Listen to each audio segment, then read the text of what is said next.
Welcome to our Line Opinion panel for the week. Joining us at our virtual roundtable is attorney Sophie Martin. Former state representative Daniel Foley is with us, and UNM law professor Serge Martinez joins us. Thank you all for joining. Now we're starting with a difficult subject tonight, domestic violence. Thanksgiving weekend, police in Albuquerque responded to a record number of domestic violence calls, 207 of them between Wednesday and Saturday morning. That includes the killing of 65-year-old Los Ranchos Municipal Judge Diane Albert. We aren't going to get into the specifics of that case or any other, but the fact remains. Albuquerque Police Chief Harold Medina says this was a 46% increase in calls from the same three-day period the week before, and more calls on Thanksgiving Day than they'd seen in a decade. Now, starting broadly, Sophie, this is a very difficult one to pin down.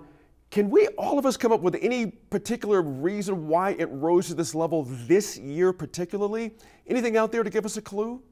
Well, I mean, I think it's worth noting that over the past 3 years, the rates have been rising in the Albuquerque area. From a lower number, we see it ticks up in 2021 and now in 22. And I think, you know, this is a particularly intimate partner violence is a particularly difficult matter. Domestic violence is a very difficult matter to address on a community level, on a policy level. And I think there can be a tendency to sort of throw our hands up. But what we do know is that in periods of economic insecurity, there tends to be an increase in incidents of domestic violence. Periods of economic insecurity, it becomes very difficult for people to leave their abusers because of lack of resources, lack of opportunity. During the COVID period, people were leery and still are, I think, leery of going to shelters, seeking help in communal settings. You know, this is not just a problem in New Mexico. The National Domestic Violence Hotline estimates that 1 in 4 women and 1 in 7 men in the U.S. experience severe physical violence from a domestic partner, an intimate partner, throughout their lifetimes. And half of all women and basically half of all men experience severe psychological violence. So this is a very widespread problem. We heard about it over Thanksgiving. And I hope that if nothing else, this serves as a big wake-up call for our community about what is happening in people's homes. It's shocking. It just is shocking. Daniel, clinical coordinator for Albuquerque SANE, that's a resource center for victims of domestic and sexual violence, points to COVID-19 as potentially part of the problem. Is it part of the problem? Or are we tending to lean on COVID-19 a little too much for some of these issues, or is it a legitimate part of the mix here?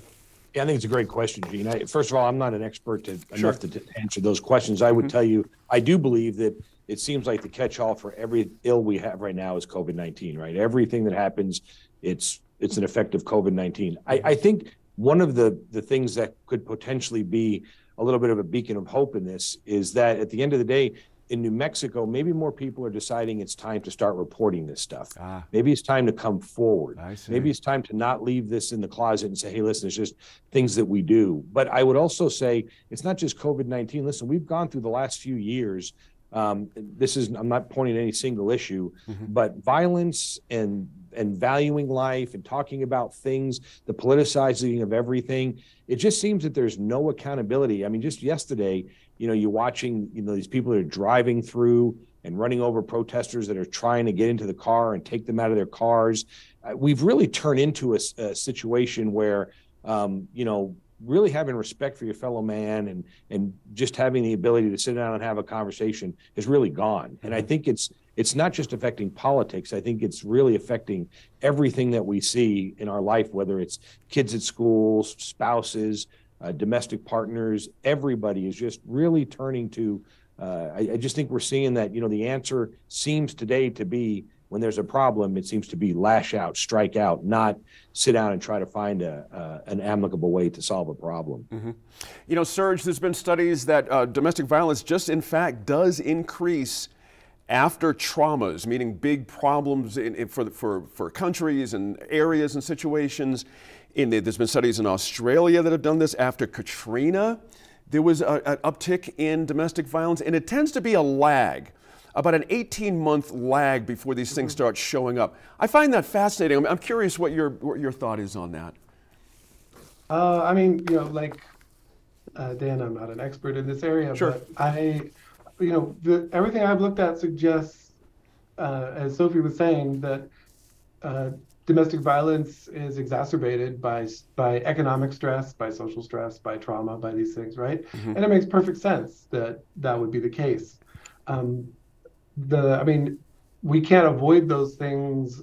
Things like COVID and Hurricane Katrina might be, harder to avoid, but it does suggest that there's room for hope, right? To say, hey, what if we try to reduce the economic, stress on people? What if we, as Sophie was saying, it's hard to leave an abusive relationship if you don't have financial resources. It's a huge point. If you can't afford housing on your own. We spend a lot of time focusing on the criminalization aspect of domestic violence. And for the last 5 decades, we've shown that maybe hasn't had the effect that we've hoped it would, but it's never going to work if we rely on just that one thing. But I do think looking at all the information, everything we have is easy to say. It's not easy. Yeah. It's easy to say, right? Yeah. But to identify, there are ways to try to address this that don't involve police and the criminal justice system, that involve increasing access to resources, making it easier for folks to be independent. That's right. And to leave abusive relationships, or reduce the stresses that causes to, it's a public health problem that in some ways that can be affected by public health remedies. Stressors, as they call them, are very difficult to predict or see sometimes. Sophie, I'm super curious your response on this. Some advocacy groups are pointing to the possibility that New Mexico pretrial detention policies may be a contributing factor. Does this push even further the priority list for 2023, or is that legit in your view? I'm curious where your thought is on that. I think it's difficult at this moment to say whether that is a significant factor. Yeah. Even in a context of pretrial release, restraining orders are available.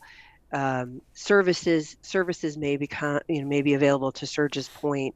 I think that we are foolish to tie this phenomenon to any one circumstance. Right. Certainly the recidivism of abusers is something that we need to be very concerned about and that needs to be addressed directly. But I would not say that rescinding that the policy that's currently in place under our state constitution, that is a silver bullet for this. Two things I wanted to sort of highlight that I think are not necessarily talked about so frequently in this conversation, but that are important. One is that we know that domestic violence, intimate partner violence, is often coupled with child abuse. And we have really challenging issues with child abuse and child welfare in this state. And so I think it's worth noting that an individual who is violent in the home often doesn't limit themselves to just one family member or one member of the home. I think it's also worth noting that the American Public Health Association has highlighted that violence against members of the transgender community, individuals who identify themselves either as transgender men or transgender women, is dramatically higher than the prevalence in cisgender male and female communities. And that is also a great crisis. Did not realize in our country. Interesting. I'm glad you got that in there. Daniel, a little bit of time crunch here, but I got to get this in. APD does not have a dedicated domestic violence unit. Chief Medina told KRQE that the past weekends like Thanksgiving puts a strain on his officers because domestic situations, as we know, can be exceedingly dangerous for police officers. And now, APD did receive funding in May for a specialized response team for domestic incidents, but it hasn't been formed yet because of staffing issues. How do we accelerate all this process? We desperately need this. Yeah, I mean, I think there's, listen, we're in a short amount of time. We can't solve that whole problem. I don't agree with Sophie. I do think this, this revolving door of justice, of criminals getting out. We see the young man in Roswell that threatened his wife, the girlfriend got out within days of getting out, killed her. I mean, hang on, Dan. Here in Albuquerque, we need that domestic unit, don't we? That Chief Medina is talking about. Unit, but you're not going to get it when you can't hire police officers because the police department isn't able to hire people. People don't want to become police officers. People don't want to become police officers because they can't go out and arrest people. And even if you hire this unit right now, if you put this unit together, I mean, we know that when you talk to the police chief, ask him the next time what his average response time is. I mean, we're hearing that there's times you get put on hold when you call 911. That's right. So what's the point of having a unit if they can't even dispatch them and get them out to do the job that's needed to be done? We have a huge problem with domestic violence in the state. And if we don't start taking all violence serious in the state and realizing that yes, criminals have rights, but victims have rights as well, we're going to continue to repeat this trend that we're moving in, I believe. Serge, let me give you one last cut on this. We can do it in about 20 or 30 seconds. The domestic violence unit got the funding. How do we get this thing going? Great question. I'm not going to do this in 20 seconds, Gene, but the allocation of resources, right, at every police department is certainly something that could be reviewed and thought about how we do this and respond.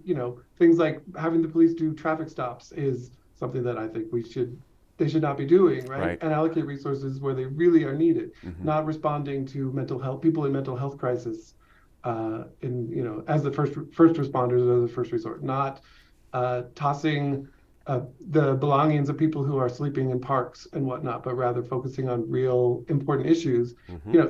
Allocating resources where they can do the most good is a good start. That's a good point there. Thanks for that, Serge. Appreciate your comment on that. Like Sophie said, we've got a trend here. The last 3 years are going up in an arc, and it's not just an anomaly, it seems like. We got to get after this. Thanks to our line opinion panel there. We'll be back here at the virtual roundtable in about 10 minutes to talk about stalled negotiations between two major healthcare providers that could cost thousands of New Mexicans their coverage. But first, more insight on preventing domestic violence. Senior producer Lou DeVizio spoke with a former family court judge and mental health advocate to understand how we can better address some of the contributing factors in these incidents.